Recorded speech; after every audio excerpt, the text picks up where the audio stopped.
우리 옆에 있는 성도들 바라보면서 마음을 담아서 고백하며 인사하는데요. 십자가가 희망입니다. 우리 옆 사람 보면서 십자가가 희망입니다. 할렐루야. 여러분 정말로 십자가가 여러분의 인생의 희망이 되기를 간절히 바랍니다. 십자가가 단순한 액세서리가 아니고 여러분의 삶의 희망이 되는, 절망 가운데 있을 때 내가 십자가 앞으로 나아갈 때 모든 절망의 어두운 그림자들이 다 사라지게 되고, 미움과 시기와 질투가 내 안에 가득할 때, 내가 십자가를 바라보며 나갈 때 그 모든 죽음의 감정들을 다 종식시키고 사랑의 감정으로 타오르게 하는 그 십자가밖에 없어요. 그래서 16세기 종교개혁을 단행했던 마틴 루터, 여러분 아시죠? 위대한 하나님의 사람이죠. 루터가 종교개혁을 단행하면서 했던 말 중에, 유명한 말 중에 한 말이 바로 뭐냐면 이거예요. 당시 로마 캐톨릭 교회와 로마 캐톨릭 사제들을 향해서 십자가 영성, 십자가 신학이 없는 그들을 향하여 너희는 그리스도의 적이다 그랬어요. 그리스도의 적. 우리가 십자가 신앙, 십자가 영성을 가지지 않으면 그리스도의 적이 될 수도 있다. 그 당시 캐톨릭 교회가 그리스도의 영광을 드러내는 교회 공동체가 아니고 그들에게 주님의 십자가의 영성, 십자가의 신학이 없었기 때문에 그리스도의 적이 된 거예요. 당시 사제들도 마찬가지고요. 부활의 신앙, 부활의 영광은 가지고 있었지만 십자가 신앙, 십자가 영성은 없었다는 거죠. 가만히 보면 오늘 우리의 삶도 마찬가지예요. 우리는 다 부활의 자리, 영광의 자리, 뭔가 성취의 자리, 기쁨의 자리, 이런 자리들은 다 흠모해요. 또 그런 자리로 다 나가고 싶어 해요. 그러나 정작 십자가를 지고자 하는 그 고난의 자리는 다 회피하고 도망간다는 거예요. 이런 사람들은 다 그리스도의 적이라는 거예요. 이런 공동체 역시 그리스도의 적이다. 그래서 루터의 신학을 한마디로 십자가 신학, 십자가 영성, 그 십자가 신학, 십자가 영성이 여러분 그 롬꾸리아 타락한 로마 교회를 향하여 복음의 위대한 역사를 이루는 핵폭탄과 같은 말이죠. 그런 놀라운 역사를 이루게 된 거예요. 그래서 오늘 이 개신교가 이렇게 가능하게 된 것은 바로 루터의 이 십자가 신앙, 십자가 영성 때문에 가능했다는 사실을 우리는 잊지 말아야 돼요. 그런데 우리 개신교인들이 언제부터인가 이 십자가 신앙, 십자가 영성을 잃어버리고 자꾸 부활의 기쁨의 자리, 영광의 자리만 탐하고 그런 자리만 올라가려고 한단 말이에요. 우리 갈릴리 교회는 그런 교회가 되지 않게 되기를 간절히 바랍니다. 여러분의 삶에 십자가 외에 자랑할 것이 없다. 사도 바울은 나는 십자가 외에 자랑할 것이 없다. 부득불레가 자랑할진데 오직 예수의 십자가 외에 나는 더 이상 자랑할 것이 없다. 왜냐하면 십자가, 바로 그 십자가를 지는 그 자리에서 비로소 부활의 영광도, 비로소 주님께서 우리 가운데 보여주신 그 놀라운 사랑의 비밀도, 그리고 주님께서 우리 가운데 가르쳐주신 그 생명의 길도 우리가 그 십자가 안에서 다 발견하게 되기 때문에 그렇다는 거예요. 오늘 네 번째 새벽 성회에 온 여러분 모두 주님의 이름으로 축복하고 사랑합니다. 내가 목마르다, 주님이 하셨던 이 말씀 우리가 잠시 묵상하기를 원하는데, 러시아가 나온 세계적인 문호죠, 도스토옙스키는 이런 말을 했어요. 사람이 돈 때문에 도박을 하는 것이 아니라 깊은 목마름 때문에 도박을 한다 그랬어요. 그리고 돈을 벌기 위해서 도박을 하는 것 같지만은 그 근원으로 들어가 보면 돈 때문에 도박하는 것이 아니고 우리 내면에 자리하고 있는 그 깊은 목마름, 그 목마름을 해결하기 위해서 도박을 한다라고 하는 그런 얘기예요. 여러분, 인간은 누구나 우리 내면 안에 해결되지 않는 타는 목마름들을 가지고 있어요. 그렇죠? 물질에 대한 목마름이 있어요. 권력에 대한 목마름이 있어요. 명예에 대한 목마름이 있어요. 또 여러분, 정욕에 대한 목마름이 있어요. 이 해결되지 않는 타는 목마름을 가슴에 품고 그렇게 우리가 살아가고 있어요.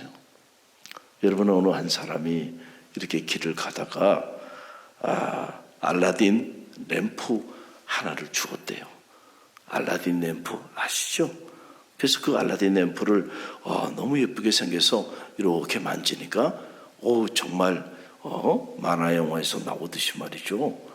갑자기 뭐가 그 알라딘 램프에서 쫙 연기가 나면서 나오더라는 거예요. 그러면서 주인님, 어떤 소문이든지 한 가지 소문만 제게 말씀하시면 제가 들어드리겠습니다. 그래, 이야, 여러분 얼마나 기뻤겠어요. 한번 생각해 보세요. 오늘 이 새벽에 주인님, 제가 한 가지 소문만 들어드릴 테니까는 어떤 소문이든지 말씀하세요. 그러면 여러분 좋겠어요, 안 좋겠어요? 그렇죠? 그래요, 정직한 고백입니다. 좋은 정도가 아니겠죠. 야, 이게 웬 횡재냐 말이야. 그렇잖아요. 근데 이 청년이 마음에 돈도 좀 많이 갖고 싶고, 그리고 예쁜 여자도 만나고 싶고, 그리고 또 결혼도 하고 싶은 거야. 근데 이게 좀 한 가지만 얘기하라니까, 야, 이게 세 가지 중에 어떤 거를 얘기해야 되지? 그러고 있다가 딱 아이디어가 떠오른 거예요. 돈, 여자, 결혼, 이거를 한 번에 빨리 말하자. 그러면 한 가지가 되지 않겠냐. 그래가지고 돈, 여자, 결혼 이렇게 얘기했다. 그런 걸 됐다 싶었대. 그런데 그렇게 소원을 말해서 실제로 돈 여자와 결혼했다는 거예요. 돈 여자. 이해가 되시겠죠? 정신 나간 여자와 결혼했다는 웃지 못할 이야기예요. 여러분, 인간의 욕심이라는 게 끝이 없어요. 욕망이라는 게 채워지지 않아요. 그렇죠? 우리가 좋은 차를 타도 마찬가지예요. 처음에는 좋은 차를 타면 이게 좋아요. 그런데 가다 보니까 나보다 더 좋은 차가 지나가. 그러면 또 그 차 때문에 어떻게 해요? 마음에 상대적 박탈감을 느끼고요. 사람의 욕심, 욕망이라는 게 말이죠, 끝이 없어요. 우리나라도 돌아보면 그 보릿고개의 시절이 있었어요. 불과 얼마 전에도. 그런데 지금 얼마나 풍요로워졌어요. 그런데도 못 살겠다는 거예요. 그런데도 도대체 그러면 얼만큼 풍요롭게 채워줘야 그때는 살겠다고 감사하면서 살아갈까? 끝이 없어요. 그래서 여러분, 선진국으로 가면 갈수록 여러분 행복지수가 떨어지는 이유가 뭘까요? 그만큼 환경도 좋아지고요. 그만큼 물질의 풍요를 구가하고 문명의 이기를 구가하며 살아가는데도 만족이 없는 거야. 만족이. 끝이 없는 거예요. 끝이 없는 거예요. 여러분 생각해 보세요. 이런 얘기하면 돌맞아 죽을 줄 모르겠지만은, 제가 어릴 때만 해도 이렇게 보면 시골에 가면은 빨래하려고 그래도요, 빨래하려면 여러분 어떻게 해야 돼요?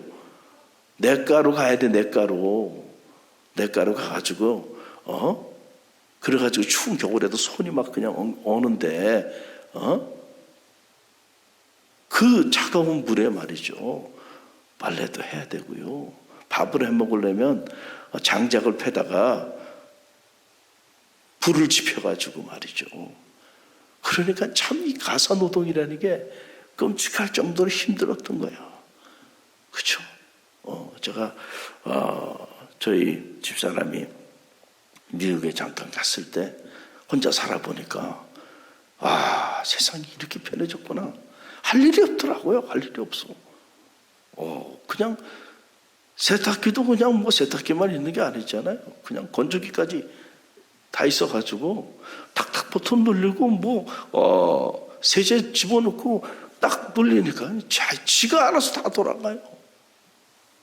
야, 그리고 뭐 빨래 마를 때까지 기다릴 필요도 없어요.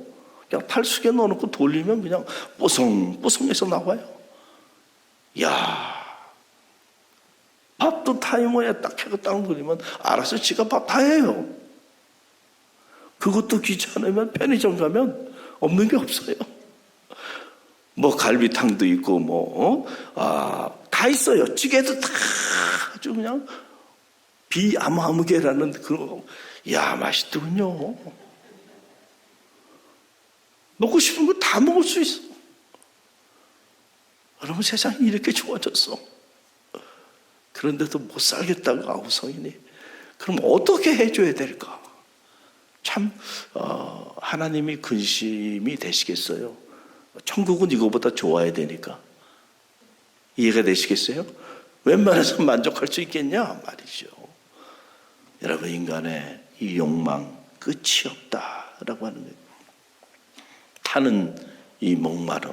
주님께서 오늘 보니까 내가 목마르다라고 말씀하셨는데, 이거는 단순한 육적인 차원의 목마름 그것만을 의미하는 건 아니에요. 여러분, 인간이 경험해야 하는, 인간이 이 땅 안에서 또는 이 땅 너머의 세계에서 겪어야 하는 그 실존적인 타는 목마름, 그 목마름을 주님께서 겪으신 거예요. 이걸 딥소라고 말하는데, 우리말로는 내가 목마르다 이렇게 두 마디로 표현됐지만 헬라어로는 딥소 한마디로 표현된 거예요. 우리가 인생을 살면서 겪어야 하는 수많은 육적인 목마름, 타는 목마름뿐만 아니고 정신적이고 영적인 차원의 우리 인간이 겪어야 하는 그 해결되지 않는 그 모든 목마름을 주님께서 십자가상에서 친히 겪으시고, 다시는 우리로 하여금 그 목마름 속에 살아가지 않도록 하시기 위하여 대신 그 고통과 고난을 짊어지셨다는 거예요. 여러분, 죄의 문제도 마찬가지죠. 주님은 죄인이 아니시죠. 그런데 그분이 친히 죄인이 되신 거예요. 그래서 십자가상에서 그 죄의 대가를 짊어지신 거예요. 그 이유는 뭐냐면은 다시는 우리로 하여금 죄의 종로로 타지 않고 살아가게 하기 위함이었다는 사실이죠. 마찬가지예요. 우리가 인생을 살면서 이 해결되지 않는 이 타는 목마름 때문에 늘 불행해요. 늘 고통스러워요. 그것을 주님께서 친히 십자가상에서 그 목마름, 우리가 겪어야 하는 그 모든 인생의 목마름을 다 짊어지시고 그 고통 가운데서 죽어가셨기 때문에 다시는 목마르지 않는 삶을 우리에게 선물로 주신 거예요. 여러분, 그래서 주님께서 이미 공생애를 사시면서 이 사실을 여러 차례 우리에게 말씀해 주셨어요. 인생의 갈증과 목마름을 해결하기 위해서 남편을 5번 이상이나 갈아가면서 그렇게 살아갔던 한 여인이 있었어요. 사마리아의 여인으로 이렇게 기록되고 있는 여인인데, 주님이 어느 날 그 여인을 찾아갑니다. 그리고 그 여인에게 내게 좀 물을 좀 달라 이렇게 청해요. 그런 과정에서 주님이 그 여인에게 하신 말씀이 있어요. 여러분, 그 내용이 요한복음 4장 13절로 14절 말씀인데요. 함께 읽어봅니다. 예수께서 이 물을 마시는 자마다 다시 목마르거니와 내가 주는 물을 마시는 자는 영원히 목마르지 아니하리니 내가 주는 물은 그 속에서 영생하도록 솟아나는 샘물이 되리라. 아멘. 자, 지금 네가 주는 이 물을 마시는 자는 목마를 수 있어. 마시고 난 다음에 돌아서면 또 목말라. 그 타는 그 목마름을 해결하지 못해서 또 이 물을 마셔야 돼. 그러나 내가 내게 주는 물, 이 물은 다른 물이야. 이 물을 마시는 자는 영원히 목마르지 아니하리라. 할렐루야. 여러분, 실제로 이 수가성의 여인이 주님을 인격적으로 만난 거예요. 여러분, 우리가 신앙생활 하는 거 참 귀한데 교회 생활만 하면 안 돼. 정말 여러분 신앙생활을 해야 돼요. 할렐루야. 그거 뭐냐면은 여러분이 정말로 신앙생활을 하려고 한다면 이 수가성의 여인처럼 주님을 인격적으로 만나야 돼요. 그러면 삶이 뒤집어집니다. 왜 내 삶이 변화되지 않을까? 점검해 볼 필요가 있어. 내가 정말로 주님을 인격적으로 만난 신앙인인가 아닌가를 점검해 볼 필요가 있어요. 저도 10대에 주님을 인격적으로 만났기 때문에 내 운명을, 내 인생을 주님을 위해 내어 던진 거예요. 할렐루야. 여러분이 실제로 주님을 인격적으로 여러분의 그 타는 목마름 속에서 만나신다고 한다면 여러분의 삶은 안 바뀔 수가 없어요. 뒤집어집니다. 뒤집어지게 돼 있어요. 기독교 2000년의 역사에 수많은 하나님의 사람들이 그렇게 뒤집어져서 성인이 되기도 하고 위대한 철학자가 되기도 하고 위대한 과학자가 되기도 하고 위대한 예술가가 되기도 하고요. 위대한 하나님의 사람들로 변화되어진 거예요.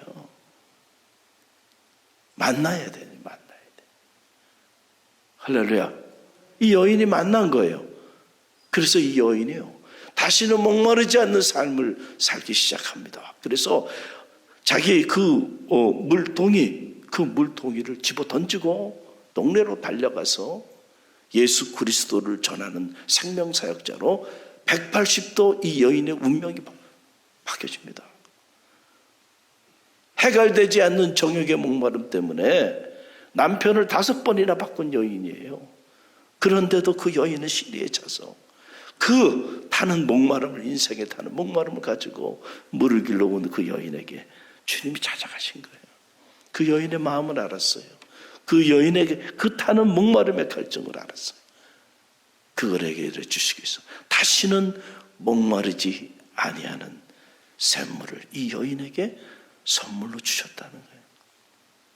여러분도 실제로 주님을 만남으로 다시는 목마르지 않는 이 샘물을 마시는 축복이 있게 되기를 간절히 바랍니다. 이 요한복음 7장에도 보게 되면 주님께서 놀라운 말씀을 하세요. 이런 말씀을 하십니다. 요한복음 7장 37절로 38절 말씀 함께 읽습니다. 명절 끝날 곧 큰 날에 예수께서 서서 외쳐 이르시되 누구든지 목마르거든 내게로 와서 마시라. 나를 믿는 자는 성경의 이름과 같이 그 배에서 생수의 강이 흘러나리라. 아멘. 나를 믿는 자는 그 배에서 생수의 강이 흘러나리라. 할렐루야. 여러분, 실제로 예수 그리스도 길이요 진리요 생명이 되시는 그 주님을 실제로 믿으면 그 배에서는 생수의 강이 흘러넘친다. 할렐루야. 여러분, 교회 생활 중요해요. 교회 생활로부터 시작해서 신앙 생활로 나가는 거예요. 이게 다 단계예요. 그렇죠? 교회 생활을 하지 않고 신앙 생활을 할 수 있는 분들은 거의 없다고 봐야 돼요. 성령 공동체의 영이에요. 공동체를 통해서 오늘도 주님은 역사하세요. 할렐루야. 그래서 이 공동체에 우리가 멤버십을 갖는 것은 너무 귀한 일이에요. 그러나 여러분, 시간이 지나면 이제는 공동체에서 내가 멤버십을 갖고 집사님이 되고 권사님이 되고 장로님이 되고 이거 귀한 일이에요. 그러나 여러분, 그것이 신앙생활과 무슨 관계가 있을까? 본질적으로 보면 아무런 관계가 없습니다. 죄송하지만 아무런 관계가 없어요. 본질적으로는요, 내가 교회 멤버십을 갖고 교회 어떤 직분자가 된다고 하는 거, 사실은 그것은 그 자체로 본다고 한다면 아무런 의미가 없어요. 단지 이것이 나로 하여금 믿음의 길을 걸어가는 데 있어서 더 성숙한 믿음의 사람으로 하나님 앞에 서게 하는 동력이 된다고 한다면 너무 귀한 일이에요. 할렐루야. 그런데 많은 경우 그 반대가 되는 경우들이 많다. 성도로 있을 때는 정말 두렵고 떨리는 마음으로 믿음을 가지고 그렇게 나갔는데 점점 교회 직분자가 되면서부터는 여러분 그런 살아있는 믿음을 갖지 못하고 종교인으로 전락해버리는, 경건의 모양은 있지만 경건의 능력을 잃어버린, 교회도 마찬가지예요. 교회도 교회가 처음 설립될 때는 얼마나 뜨거워요. 그런데 이것이 역사를 가지고 전통을 갖기 시작하면 그때부터 화석화되기 시작하는 거예요. 역사와 전통만 강조하지 복음의 능력이 사라져버렸어. 여러분, 실제로 믿느냐라고 하는 게 중요하다니까요. 정말로 믿습니까? 그렇다면 여러분의 배에 생수의 강이 흘러넘칠 거야. 왜 나에게는 생수의 강이 흘러넘치지 않는가? 그 다음 구절의 말씀 보게 되면 이 생수의 강의 실체가 뭔지 39절에 나오는데, 이는 그를 믿는 자들이 받을 성령을 가리켜 말씀하십니다. 할렐루야. 정말 예수 그리스도를 구주로 영접하게 되면 여러분 생명의 영인 성령을 선물로 주신다는 거예요. 그래서 그리스도의 영이 없으면 그리스도의 사람이 아니라 그랬잖아요. 그렇죠? 그리스도의 영, 성령이 여러분 가운데 충만하면요 부족함이 없는 삶을 살게 돼 있어요. 성령의 9가지 열매가 맺히는데 어떻게 타는 목마름 때문에 고통 가운데 신음하는 삶의 자리가 존재할 수 있겠느냐는 사실이에요. 하나님의 영, 이 생명의 영, 다시는 우리 육체의 이 타는 목마름, 이 영적인 타는 목마름, 이것을 경험하지 않게 해주는 이 놀라운 생명의 영이 믿는 자들에게 주님께서 선물로 부어주시는 축복의 선물임을 기억하고요. 저는 바라기는 예수 그리스도의 십자가, 그분이 가신 그 십자가의 길을 실제로 믿음으로 여러분 안에 이 생명의 영이 가득 흘러 넘치는 축복이 있게 되기를 간절히 바랍니다. 그럴 때는요, 여러분 하나님의 영이 임하면요 창조의 역사가 나타나는 거예요. 저 에스겔 골짜기에 그 마른 뼈들도요 여호와의 신이 임하니까 뼈들이 서로 연락하고 여호와의 위대한 군대를 이루어 나가잖아요. 불가능이 없는 거예요. 할렐루야. 그래서 우리가 성령의 사람이 되는 게 중요해요. 할렐루야. 그래서 영의 사람이라는 거예요. 생각도 영의 생각이 있고 육신적인 생각이 있어요. 영의 생각을 가질 때 여러분 생명의 역사들이 나타나는데, 육의 생각에 천착해 있게 되면 우리는 죽는 날까지 이 타는 목마름 속에서 우리는 노예처럼 살 겁니다. 죽고 난 다음에도 우리는 이 타는 목마름으로부터 자유롭지 못할 거예요.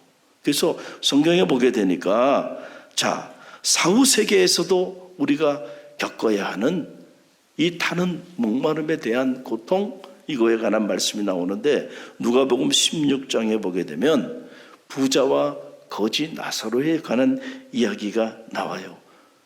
부자는 죽어서 음부에 가게 되고 거지는 죽어 아브라함의 품에 안기게 되는 이야기죠. 그때 그 음부에 간 부자가 한 말이에요.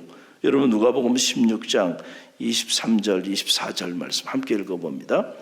그가 음부에서 고통 중에 눈을 들어 멀리 아브라함과 그의 품에 있는 나사로를 보고 불러 이르되 아버지 아브라함이여 나를 긍휼히 여기사 나사로를 보내어 그 손가락 끝에 물을 찍어 내 혀를 서늘하게 하소서. 내가 이 불꽃 가운데서 괴로워하나이다. 아멘. 음부의 고통 중에 최고의 고통 중에 하나. 지금 이 부자가 얼마나 그 타는 목마름으로 고통스러웠으면 저 나사로로 하여금 이 손가락 손가락 끝에 물을 한 방울 찍어서 내 혀를 서늘하게 좀 해달라는 거예요. 여러분, 그 타는 목마름이라는 것이 얼마나 큰 일이었을까. 여러분, 정말로 이렇게 그 감당하기 어려운 이 타는 목마름을 겪어봤어요? 저는 겪어봤습니다.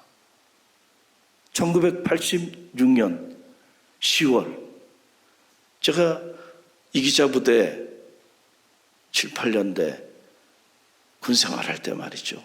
저 카라멜 고개로 유격훈련하면서 카라멜 고개 위에까지 구보로 올라갔다가 다시 유격장으로 올라가는데 말이죠.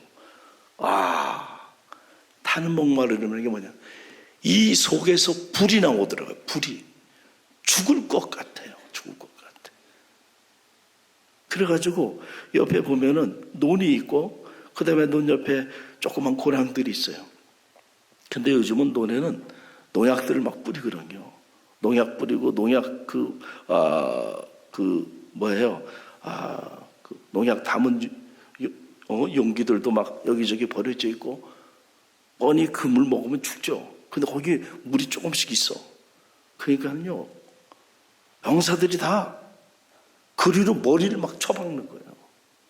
왜냐하면 그 타는 목마름 때문에 먹으면 죽는 줄 알면서도요. 그러면 조교들이 옆에서 구보로 뛰면서 발로 막 걷어차는 거죠.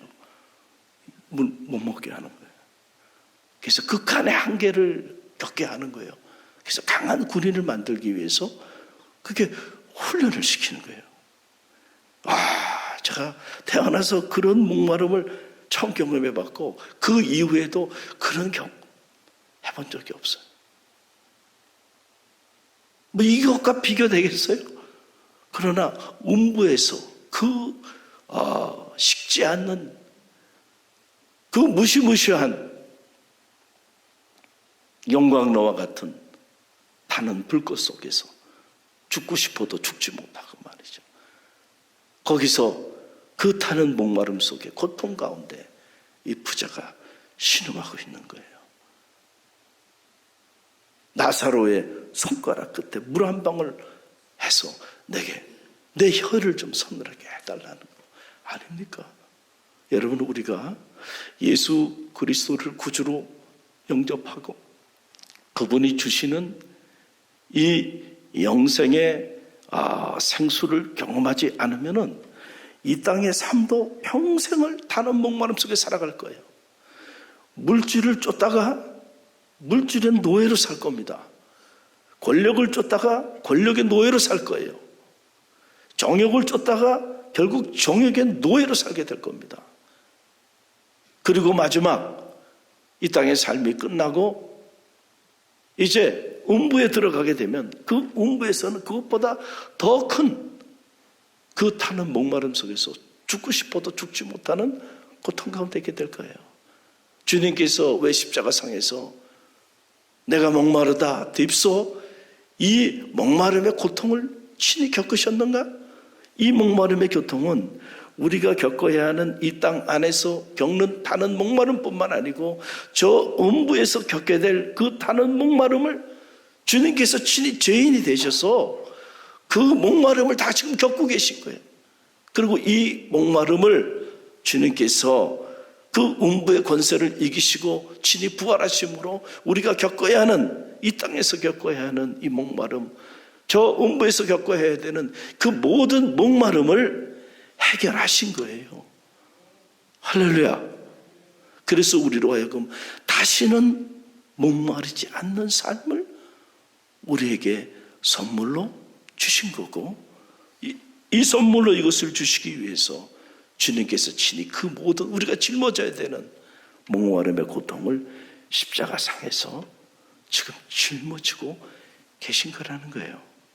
그래서 여러분, 요한계시록에 보게 되면, 요한계시록은 기독교 경전의 마지막 책이죠. 그러면서 창조의 관점에서 보면 창조의 완성을 기록하고 있는 책이에요. 창세기는 창조의 시작, 원창조, 그리고 그 사이에 있는 성경책들은 새 창조, 뉴 크리에이션에 대한 이야기들이고, 그리고 요한계시록은 창조의 완성을 나타내는 그런 놀라운 말씀의 책이에요. 여러분 기도해 주셔서 지금 이 책이 출판사에 들어갔어요. 그래서 요한계시록이 빠르면 4월 중에 이제 세상의 모습을 보이게 될 거예요. 중보 기도해 주세요. 할렐루야. 근데 이 요한계시록 마지막 장 22장에 보게 되면 새 하늘과 새 땅 창조의 완성의 모습이 기록되어 있는데 그 내용에 보게 되면 이런 내용이 있어요. 계시록 22장 17절 말씀 함께 읽어봅니다. 성령과 신부가 말씀하시기를 오라 하시는도다. 듣는 자도 오라 할 것이요 목마른 자도 올 것이요 또 원하는 자는 값없이 생명수를 받으리라 하시더라. 아멘. 자, 목마른 자들에게 값없이 뭘 받게 돼요? 생명수를 받게 된다니까요. 할렐루야. 예수 그리스도 밖에 던져진 인생은요, 들여다보지 않아도요, 그 사람이 지금 여러분이 보기에는 멋있게 인생을 잘 사는 것 같고 성공적으로 사는 것 같지만, 그러나 여러분 아니에요. 그 사람 안에 들어가 보셨어요? 타는 목마름, 해결되지 않는 그 목마름 때문에 말이죠, 고통 가운데 있어요. 예수 그리스도 밖에 있는 인생은 어쩔 수가 없어요. 목마름 속에 살아갈 수밖에 없어요. 그러나 예수 그리스도 안에서 주님이 우리에게 주시는 그 생수의 강을 경험하고 그 생수의 샘물을 경험하고 영생의 축복을 받는 이들에게는요, 여러분 그 타는 목마름으로부터 다시는 목마르지 아니하는 축복을 누리게 된다는 거예요. 십자가를 통하여 주님은 우리에게 다시는 목마르지 않는 이 생명수를 선물로 주셨다는 사실을 꼭 기억하세요. 십자가가 아니고서는요, 우리가 이 생명의 생수를 얻을 길이 없다는 거예요. 오늘 이 사순절 고난주간 특별 새벽 성회의 넷째 날 새벽, 저는 말하기는 예수 그리스도의 십자가 앞에서 여러분의 인생의 목마름이 해결되어지는 축복이 있게 되기를 간절히 바랍니다.